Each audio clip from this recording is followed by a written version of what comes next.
आपकी जानकारी के लिए ब्रह्म संहिता में भी ब्रह्मा जी ने जिस शिव का जिक्र किया वो सदाशिव का जिक्र किया है, जो आध्यात्मिक जगत में शिव लोक में रहते हैं।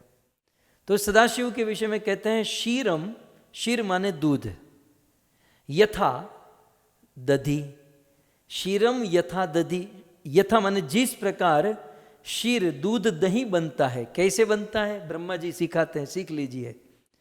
क्षीरम यथा दधि विकार विशेष योगात, माने विशेष विकार के योग से, माने दूध में आप कोई विकार डाल दीजिए, दूध का विकार क्या होगा, खटास।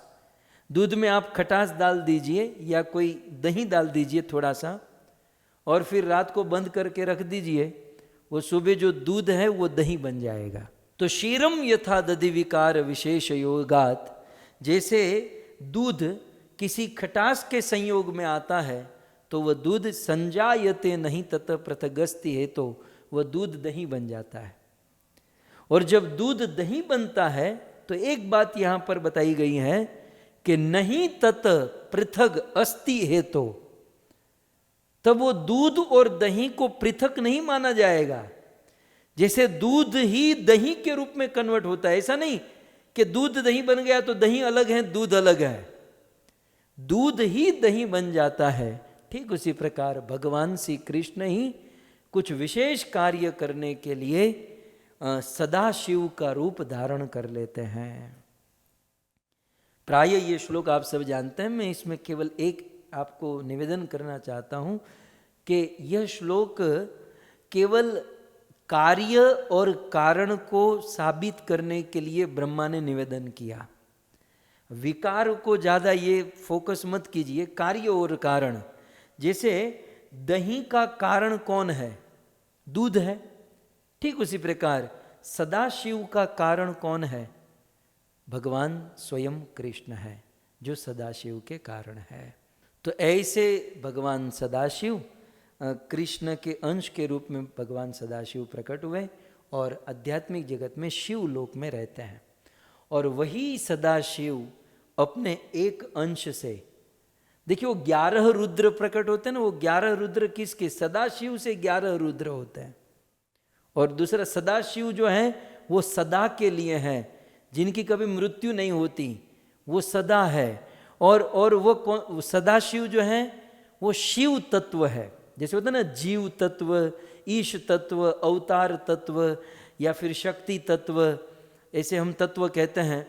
तो ये सदाशिव जो है वो एक विशेष तत्व है और उस तत्व को शिव तत्व कहते हैं। तो तत्व की बात हो गई, सदाशिव की बात हो गई, और वही सदाशिव अपने एक अंश से कैलाश लोक में रहते हैं, वो कैलाश में विराजते हैं। इस प्रकार से शिव जी के विषय में, महादेव के विषय में हम सब तात्विक चर्चा हमने यहाँ पर श्रवण की।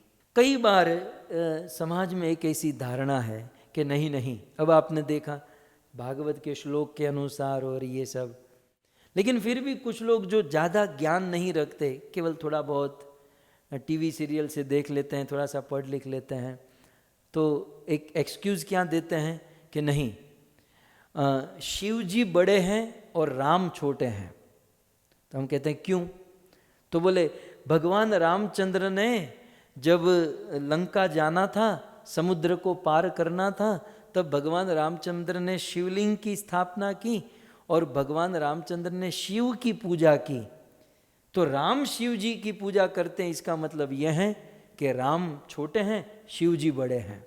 अब ऐसे लोगों को क्या बताया जाए, 2-3 जवाब मैं दे दूं।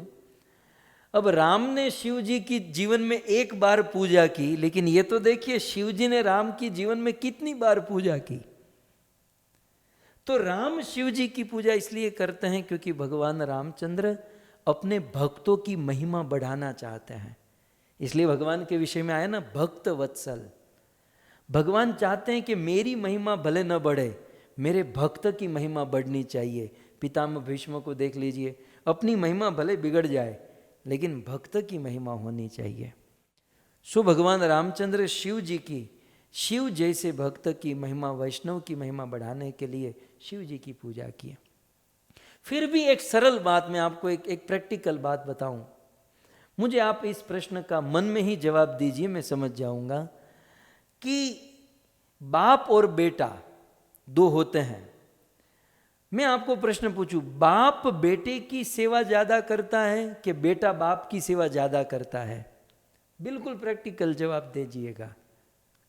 आजकल जमाने में हम देखते हैं कि एक बाप अपने बेटे की सेवा ज्यादा करता है कि एक बेटा अपने बाप की सेवा ज्यादा करता है। भक्तों, हिसाब कर लीजिए, एक बाप अपने बेटे की सेवा जितनी करता है, बेटा अपने बाप की उतनी सेवा नहीं कर सकता, वो आधी भी नहीं कर सकता, बाप जितना बेटे की सेवा करता है। तो इसका अर्थ क्या समझे, एक बाप अपने बेटे की बेटे से भी ज्यादा सेवा करता है, तो क्या बाप बेटा बन गया?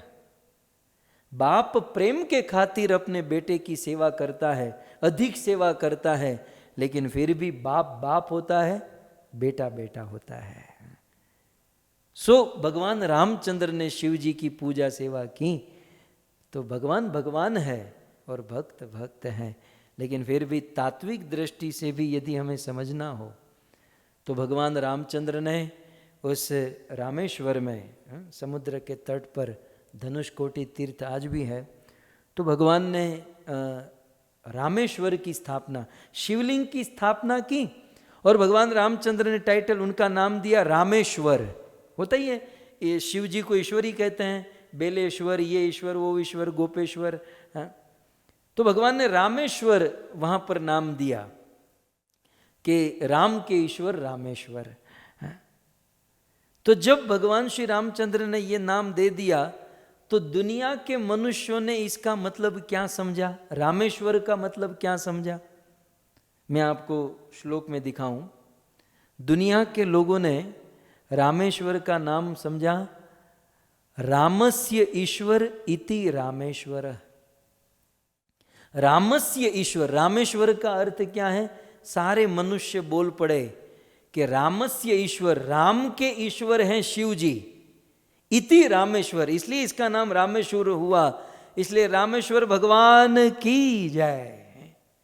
इस प्रकार से मनुष्य लोग जब चर्चा करने लगे कि राम के ईश्वर शिव है, राम के ईश्वर शिव है, इसलिए रामेश्वर की जय, रामेश्वर की जय, उसी समय देवता प्रकट हुए और देवताओं ने मनुष्य को कहा रुको रुको रुको भाई, आपने रामेश्वर का अर्थ ठीक नहीं किया, रामेश्वर का अर्थ ये नहीं है। तब देवताओं ने इसका अर्थ बदला, बोले रामेश्वर का अर्थ, तब देवता कहते हैं रामश्च असो ईश्वरो इति रामेश्वरः।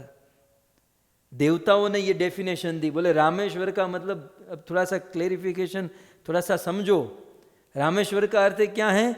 रामश्च असो ईश्वरो इति रामेश्वर, माने राम भी ईश्वर है और शिव भी ईश्वर है, इसलिए इसका नाम है रामेश्वर।